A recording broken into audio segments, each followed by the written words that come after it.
নমস্কার বন্ধুরা, গরম মশলায় আপনাদের সবাইকে স্বাগত। চলুন দেখে নেওয়া যাক আজকে আপনাদের জন্য কি রেসিপি নিয়ে এসেছি। সামনে সরস্বতী পুজো, আর এই সরস্বতী পুজো উপলক্ষে 3 ধরনের নাড়ু এবং মুরগির রেসিপি নিয়ে চলে এসেছি। এই রকমভাবে যদি আপনারা নাড়ু এবং মুরগি বানিয়ে নেন, এর ফলে এর টেস্টও যেমন ভালো হবে, তেমনি বানাতেও খুব কম সময় লাগবে। তাহলে চলুন আমরা চলে যাই রেসিপিতে। প্রথমেই বানিয়ে নিচ্ছি চিনির নাড়ু। তার জন্য একটা মাঝারি সাইজের নারকেলকে 2 ভাগ করে নিয়ে নারকেলটাকে কুড়িয়ে নিচ্ছি। চিনির নাড়ু যখনই বানাবেন তখন খেয়াল রাখবেন নারকেলটা কিন্তু শেষ অবধি কোড়াবেন না, একটু সাদা অংশ রেখে দেবেন, তা না হলে কিন্তু নাড়ুগুলো সাদা হবে না। এই টিপসটা কিন্তু খুবই জরুরি। দেখুন নারকেল কোড়ানো হয়ে গিয়েছে। এইবার আমি গ্যাসে একটা ফ্রাইং প্যান বসিয়ে দিয়েছি, গ্যাসটা অন করে নিয়ে নারকেলটাকে মেপে নেব। এই প্রসেসটাও কিন্তু ভীষণই জরুরি। এইবার গ্যাসের ফ্লেমটা অন করে দিয়েছি। 3 কাপ নারকেল এখানে নিয়েছি। মিডিয়াম ফ্লেমে নারকেলটাকে একটু ভেজে নিচ্ছি। 4 থেকে 4.5 মিনিট মতো নারকেলটাকে ভেজে নিচ্ছি। ভেজে নেওয়ার পর এর মধ্যে দিয়ে দিচ্ছি 1.5 কাপ চিনি। যতটা নারকেল নেবেন তার অর্ধেক চিনি দেবেন। আর নারকেলটা ভেজে নিলে নারকেলের ভেতর যে জলীয় ভাবটা থাকে সেটা চলে যাবে, নাড়ুটা অনেক দিন পর্যন্ত থাকবে। চিনি দিয়ে মিডিয়াম ফ্লেমে পাক দিতে হবে। আর দেখুন স্প্যাচুলাটা দিয়ে এই রকমভাবে একটু ম্যাশ করে করে দেবেন। ইচ্ছে হলে নারকেলের যে মালাটা থাকে সেটা দিয়েও কিন্তু নারকেলগুলোকে ম্যাশ করে দিতে পারেন। এই রকমভাবে ম্যাশ করে দিলে নাড়ুটা বেশ মিহি হবে। দেখুন আমি 5 থেকে 6 মিনিট পাক দিয়ে নিয়েছি। এইবার পাকটা বেশ ভারী ভারী মনে হচ্ছে। এই পর্যায়ে দিয়ে দিলাম 1 cup milk powder. Milk powder দেওয়াটা সম্পূর্ণ অপশনাল, তবে দিলে টেস্টটা ভালো হয়। আর মিল্ক পাউডার দিয়ে গ্যাসের ফ্লেমটা আমি লো করে দিচ্ছি। যেহেতু পাকটা অনেকটাই হয়ে এসেছে, তাই এই পর্যায়ে গ্যাসের ফ্লেমটা লো করে দিয়ে মিল্ক পাউডারটাকে ভালো করে মেশাতে হবে, তা না হলে লেগে যেতে পারে বা মিল্ক পাউডারটা লাম্পস পেকে যেতে পারে। তাই এই রকমভাবে স্প্যাচুলা দিয়ে লো ফ্লেমে ভালো মতো মিশিয়ে নিয়ে দেখুন মোটামুটি 6-7 মিনিট পর আমি দেখাচ্ছি। এখন কিন্তু বেশ ভারী হয়ে গিয়েছে, স্প্যাচুলা দিয়ে নাড়াচাড়া করতে অসুবিধা হচ্ছে। আর হাতে একটু নারকেলের অংশ নিয়ে আমি দেখুন চেক করে নিলাম, ভালো মতোই নাড়ু করা যাচ্ছে। এইবার একটা পাত্রের মধ্যে এই মিশ্রণটাকে আমি নিয়ে নিচ্ছি। চিনির নাড়ুর পাক আসতে বেশি সময় লাগে না, মোটামুটি 8-10 মিনিটের মধ্যেই কিন্তু পাকটা চলে আসে। খুব বেশি পাক দেবেন না, তাহলে কিন্তু ঝুড়ো হয়ে যাবে। যেই দেখবেন আঠা আঠা হয়ে এসছে সেই নামিয়ে নেবেন। এইবার হাতে অল্প করে নারকেলের অংশ নিয়ে আমি নাড়ুর আকারে পাকিয়ে নিচ্ছি। ইচ্ছে হলে হাতে আপনারা একটু ঘি মাখিয়ে নিতে পারেন। দেখবেন পাকটা যখন সুন্দর হবে নাড়ু খুব ইজিলি তৈরি হয়ে যাবে আর নাড়ুর মধ্যে একটা গ্লেজ তৈরি হবে। যাই হোক, চিনির নাড়ু আমাদের বানানো হয়ে গেল। এইবার আমি বানিয়ে নেব তিলের নাড়ু। আর এই তিলের নাড়ুটা আমি যে পদ্ধতিতে বানাবো এটা কিন্তু সবথেকে সহজ এবং পুরানো পদ্ধতি। একটা পাত্রের মধ্যে নিয়ে নিচ্ছি 2 কাপ সাদা তিল। তিলটাকে একটু বেছে নিচ্ছি, কারণ তিলের মধ্যে অনেক সময় মাটি থাকতে পারে কিংবা কালো তিলও থাকতে পারে। তিলটাকে বেছে নিয়ে এইবার আমি গ্যাসে একটা কড়া বসিয়ে দিচ্ছি। কড়ার মধ্যে তিলটাকে দিয়ে দিলাম। হাই ফ্লেমে কন্টিনিউয়াস নেড়ে চেড়ে তিলটাকে আমি একটু ভেজে নেব। প্রথম দিকে এই রকমভাবে হাই ফ্লেমেই তিলটাকে ভেজে নেবেন। তারপর যখন দেখবেন যে তিল থেকে সুন্দর একটা গন্ধ বেরোচ্ছে, তখন গ্যাসের ফ্লেমটাকে লো করে দিয়ে আরও 1 মিনিট মতো ভেজে নিতে হবে। 3-4 মিনিট ভাজার পরই তিল থেকে সুন্দর একটা গন্ধ বেরোচ্ছে। এইবার গ্যাসের ফ্লেমটা লো করে দিয়ে আরও 1-1.5 মিনিট ভেজে নিয়ে একটা পাত্রের মধ্যে আমি ভাজা তিলটাকে দিয়ে তিলটাকে পুরোপুরি ঠান্ডা করে নিচ্ছি। কড়াইতে দিয়ে দিলাম 1/2 কাপ জল, আর এর মধ্যে দিয়ে দিচ্ছি 1 কাপ আখের গুড়। যে কোনো একটা কাপ মেপে পরিমাপগুলো নেবেন, তাহলে সুবিধা হবে, পরিমাপটা ঠিকঠাকও হবে। 2 কাপ তিল নিয়েছি, তাই 1 কাপ আখের গুড় আমি দিয়ে দিচ্ছি। এইবার প্রথমে হাই ফ্লেমে গুড়টাকে জাল দিয়ে নিচ্ছি, তবে কন্টিনিউয়াস কিন্তু নাড়তে হবে, তা না হলে কিন্তু গুড়টা তলা থেকে লেগে আসবে। দেখুন 3-4 মিনিটের মধ্যেই এই রকম ঝাঁক তৈরি হবে। এই রকমভাবে গুড়টাকে জাল দিয়ে নিতে হবে। বেশি সময় গুড় জাল দিতে লাগবে না, মোটামুটি 4 থেকে 5 মিনিট এইরকমভাবে গুড়টা জাল দেওয়ার পরে দেখুন আমি দেখিয়ে দিচ্ছি। এইবার গুড়টা এই রকম পর্যায়ে এসেছে। এইবার কিন্তু গ্যাসের ফ্লেমটা লো করে দিয়েছি, আর দেখুন গুড়টা কিন্তু এইবার কেটে কেটে পড়ছে। আর আমি দেখিয়ে দিচ্ছি কিভাবে বুঝবেন যে গুড়ের পাকটা হয়েছে কিনা। বাটির মধ্যে একটু জল নিয়ে একটুখানি গুড় আমি দিয়ে দিলাম। খানিকক্ষণ পরে, মানে 1 মিনিট 1.5 মিনিট পরে দেখবেন গুড়টা এই রকম দলা পাকিয়ে যাচ্ছে, তার মানে গুড়ের পাকটা ঠিকঠাক হয়েছে। এইবার যে কাজটা করতে হবে, গুড়টাকে আমি অন্য ওভেনে দিয়ে এই ওভেনের ওপর তিলটাকে নিয়ে নিয়েছি। গরম গুড় থেকে হাতায় করে নিয়ে অল্প করে গুড় দেখুন তিলের ওপর এইরকমভাবে আমি ছড়িয়ে দিলাম। একটা স্প্যাচুলার সাহায্যে গুড় আর তিলটাকে একটু মিশিয়ে দিচ্ছি। হাত দিয়ে এখানে কাজটা করা যাবে না প্রথম অবস্থায়, কারণ প্রচণ্ড গরম। এইবার হাত দিয়ে গরম গরম অবস্থাতে এরকমভাবে নাড়ুর আকারে পাকিয়ে নিতে হবে।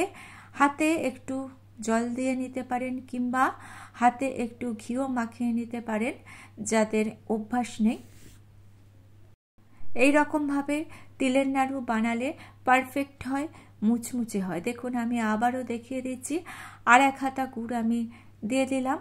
এইবার স্প্যাচুলা দিয়ে ভালো করে মিশিয়ে নিয়ে হাতের সাহায্যে নাড়ু পাকিয়ে নেব। এইবার কিন্তু আমিও হাতে একটু ঘি মাখিয়ে নিয়েছি, কারণ প্রচণ্ড গরম লাগছে, আর গরম অবস্থাতে এটা পাকাতে হবে। গরম অবস্থাতে না পাকালে এটা তৈরি করা যাবে না। যদি দেখেন গুড়টা ঘন হয়ে এসেছে, তাহলে লো ফ্লেমে আবারও 1-1.5 মিনিট একটু গুড়টাকে বসিয়ে দেবেন, আবার লিকুইড ফর্মে চলে আসবে। তিলের নাড়ু বানানো হয়ে গেল। এইবার আর একটা নারকেল আমি কুড়িয়ে নিয়েছি, আর এই নারকেলটাকেও আমি একটু মেপে নিচ্ছি।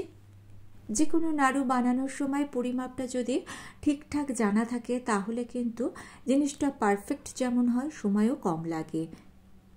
কারণ সেক্ষেত্রে আপনাকে কোনো এক্সপেরিমেন্ট কিন্তু করতে হচ্ছে না, আপনার জানা আছে, আপনি ঝটপট তৈরি করে নিতে পারবেন। যাই হোক, 3 কাপ নারকেল নিয়েছি, তাই 1.5 কাপ আখের গুড় নিলাম। নারকেল আর গুড়টাকে আমি ভালো করে মেখে নিয়েছি। গ্যাসে একটা কড়া বসিয়ে দিয়ে নারকেল আর গুড়ের মিশ্রণটাকে আমি দিয়ে দিচ্ছি, আর গ্যাসের ফ্লেমটাকে মিডিয়াম করে রাখছি। হাই ফ্লেমে পাক দেবেন না, আর লো ফ্লেমে পাক দিলেও পাকটা ঠিকঠাক হবে না, তাই মিডিয়ামে পাকটা দেওয়া শুরু করবেন। যখন দেখবেন যে বেশি গরম হয়ে গিয়েছে, তখন ফ্লেমটা একটু লো করে দেবেন, আবার একটু পরে আবার মিডিয়ামে করে দেবেন। দেখুন আমি সব কিছুরই মাপটা বলে দিচ্ছি, তবে নারকেল ছোট বড় থাকে, সেক্ষেত্রে অনেক সময় একেবারে পারফেক্ট মাপ বলা কিন্তু সম্ভব হয় না, তাই মোটামুটি একটা মাপ বলে নেওয়া যায়। এইবার যদি দেখেন যে পাকটা দিতে দিতে একটু সমস্যা হচ্ছে, অর্থাৎ পাকটা আসছে না, সেক্ষেত্রে সামান্য আর একটু চিনি বা গুড় মিশিয়ে দেবেন, দেখবেন পাক চলে আসবে। মিডিয়াম ফ্লেমে 8 থেকে 9 মিনিট মতো আমি পাক দিয়ে নিয়েছি। এইবার দেখুন পাকটা মনে হচ্ছে হয়ে গিয়েছে, কারণ স্প্যাচুলাটা বেশ ভারী ভারী হয়ে এসেছে। এইটা একটা ভালো টিপস। পাক দিতে দিতে যখন দেখবেন যে আর নাড়া যাচ্ছে না, তখন মনে করতে হবে কিন্তু পাকটা হয়ে এসেছে, সেটা চিনির নাড়ুই বলুন আর গুড়ের নাড়ুই বলুন।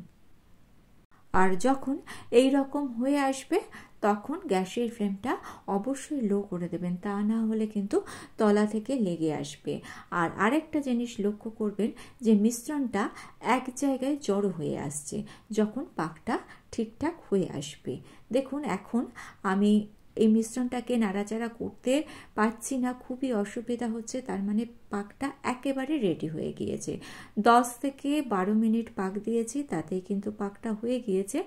আর একটা পাত্রে একটু নারকেলের অংশ নিয়ে আমি একটু চেক করে নিলাম যে নাড়ুর আকারে তৈরি করা যাচ্ছে কিনা। তৈরি করা যাচ্ছে, তার মানে পাকটা হয়ে গিয়েছে। মিশ্রণটাকে আমি একটা পাত্রে ট্রান্সফার করে নিলাম। হাতে একটু ঘি মাখিয়ে নিয়ে সামান্য অংশ নিয়ে একটু প্রেস করে নিয়ে আমি হাতের সাহায্যে নাড়ুটাকে পাকিয়ে নিয়েছি। নাড়ু কিন্তু একটু গরম অবস্থাতেই বানাতে হয়, তা না হলে মিশ্রণটা ঠান্ডা হয়ে গেলে ঝুড়ো হয়ে যাবে, নাড়ুটা আর ঠিকঠাক পাকানো যাবে না। যারা প্রথম নাড়ু বানাচ্ছেন তারা হাতে একটু জলও কিন্তু দিয়ে নিতে পারেন, তাহলে বানাতে সুবিধা হবে, কারণ খুব গরম থাকে। যারা নতুন নাড়ু বানাচ্ছেন তাদের একটু অসুবিধা হতে পারে। যাই হোক, গুড়ের নাড়ুটাও আমাদের হয়ে গেল। এইবার আমি বানিয়ে নিচ্ছি মুরকি। গুড়ের নাড়ুটা আমি তৈরি করতে থাকি আর ওদিকে মুরগিটাকেও রেডি করে নেব। তার আগে আপনাদের যদি ভিডিওটা ভালো লেগে থাকে অবশ্যই আমার চ্যানেলটি সাবস্ক্রাইব করে নিয়ে পাশে থাকা বেল আইকনটা প্রেস করে দিয়ে অল অপশনটা ক্লিক করে দেবেন, তাহলে যখনই নতুন কোনো রেসিপি আপলোড করব তার নোটিফিকেশন আপনাদের কাছে পৌঁছে যাবে। নিয়ে নিয়েছি 250 গ্রাম খই। খইটাকে একটু বেছে নিচ্ছি। খইয়ের মধ্যে দেখুন বেশ ধান থাকে, আর এই ধানগুলো থাকলে কিন্তু একেবারেই ভালো লাগে না, তাই একটু বেছে নেওয়ার চেষ্টা করছি। খইটাকে বেছে নিয়ে এইবার গ্যাসে আমি একটা কড়া বসিয়ে দিয়েছি। দিয়ে দিলাম সামান্য একটু জল, 1/4 কাপ মতো জল দিয়ে দিয়েছি। আর দিয়ে দিয়েছি 1.5 কাপ মতো আখের গুড়। প্রথমে হাই ফ্লেমে গুড়টাকে জাল দিয়ে নিচ্ছি। আপনারা ইচ্ছে হলে কিন্তু গুড়ের পরিমাণটা একটু কমিয়ে কিংবা বাড়িয়ে নিতে পারেন। যদি আপনাদের মনে হয় যে মুরগিটা একটু বেশি মিষ্টি খাবেন, সেক্ষেত্রে গুড়ের পরিমাণটা একটু বাড়িয়ে নেবেন। তবে আমি যে পরিমাপটা বললাম এতে কিন্তু মুরগিটা একেবারে পারফেক্ট হয়, একেবারে ঝুরো ঝুরো হয়। যাই হোক, মোটামুটি 3 থেকে 4 মিনিট আমি গুড়টাকে জাল দিয়ে নিয়েছি। দেখুন গুড়টা এখন পরিমাণে কমে এসছে, ঝাঁক তৈরি হয়েছে। আমি বলে দিচ্ছি যে কিভাবে বুঝবেন যে পাকটা ঠিকঠাক হয়েছে কিনা। 3-4 মিনিট জাল দেওয়ার পর যখন দেখবেন দেখুন হাতা থেকে একটু কেটে কেটে পড়ছে, তখন বুঝতে হবে পাকটা হয়ে এসেছে। এই সময় গ্যাসের ফ্লেমটা একটু কমিয়ে দেবেন। আরও 1-1.5 মিনিট, অর্থাৎ অল টোটাল 4 মিনিট আমি জাল দিয়েছি। এরপরে দেখুন গুড়টা বেশ চিটচিট করছে, তার মানে কিন্তু পাকটা হয়ে এসেছে। আরও 1 মিনিট মতো একটু পাক দিয়ে নিলাম, আর দেখুন শুরু হয়ে পড়ছে। এটা হয়তো ক্যামেরাতে আমি ঠিকঠাক বোঝাতে পারছি না। গ্যাসের ফ্লেমটা আমি অফ করে দিয়ে গুড়টাকে একটু ঠান্ডা করে নিয়ে এবার আমি একটু দেখিয়ে দিচ্ছি। দেখুন আপনাদের একটা সুতোর মতো কিছু একটা ভেসে যাচ্ছে। এটাও যদি না বুঝতে পারেন তাহলে অন্য একটা পদ্ধতি আমি বলে দিচ্ছি। দেখুন যখন একটু ঠান্ডা হয়ে যাবে, সামান্য একটু গুড়টা ঠান্ডা হয়ে যাবে, তখন হাতের সাহায্যে এরকমভাবে নেবেন। দেখুন একটা সরু তার সৃষ্টি হচ্ছে। আরেকবার আমি একটু দেখিয়ে দিচ্ছি। দেখুন দুটো হাতের মাঝখানে একটা সরু সুতোর মতো তার সৃষ্টি হচ্ছে, তার মানে একেবারে পারফেক্ট জাল হয়েছে। গুড়টাকে ঠান্ডা করে নিতে হবে, গরম অবস্থায় খই মেশাবেন না। ঠান্ডা করে নিয়ে আমি খইগুলো অল্প অল্প করে দিচ্ছি আর মিশিয়ে নিচ্ছি। গ্যাসের ফ্লেম কিন্তু এখন বন্ধ করা আছে। খইগুলোকে দেব আর মিশিয়ে নেব। সমস্ত খইগুলো মিশিয়ে নেওয়ার পর গ্যাসের ফ্লেমটাকে অন করতে হবে। মুরগির বিশেষত্ব হলো খইগুলো কিন্তু দলা দলা হয়ে থাকবে না, মানে গুড়ের সঙ্গে খই দলা দলা হয়ে লেগে থাকবে না, আলাদা আলাদা হয়ে যাবে। দেখুন আমি যে গুড় আর খইটাকে মিশিয়ে নিয়েছি, খইগুলো কিন্তু বেশ আলাদা আলাদা হয়ে যাচ্ছে, বেশ ঝুরঝুরে হবে আর কি মুরগিটা। এইবার ভালো করে মিশিয়ে নিয়ে গ্যাসের ফ্লেমটা আমি অন করে দিচ্ছি। গ্যাসের ফ্লেমটা অন করে দিয়ে 3 থেকে 4 মিনিট মুরগিগুলোকে একটু ভেজে নেব। এর ফলে মুরগিগুলো বেশ মুচমুচে হবে আর অনেক দিন ভালো থাকবে। আগেকার দিনে মুরগিগুলোকে এই গুড়ের সঙ্গে মিশিয়ে নিয়ে রোদে দেওয়া হতো।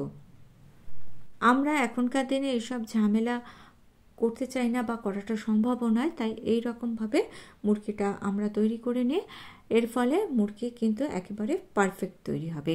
3-4 মিনিট আমি মুরগিটাকে এই রকমভাবে ভেজে নিলাম। এইবার গ্যাসের ফ্লেমটাকে আমি অফ করে দেবো, আর মুরগিটা পুরোপুরি কিন্তু ঠান্ডা করে নেবেন। তারপর মুরগিটাকে কোনো এয়ারটাইট কন্টেনারের মধ্যে রেখে দেবেন। একটা বড় জায়গায় মুরগিটাকে ঢেলে নিতে হবে। দেখুন আমি একটা বড় থালার মধ্যে ঢেলে দিলাম। পুরোটা এই থালায় আমি ঢালছি না, অর্ধেক এখানে ঢালছি আর বাকিটা আমি অন্য থালায় রেখে দেবো।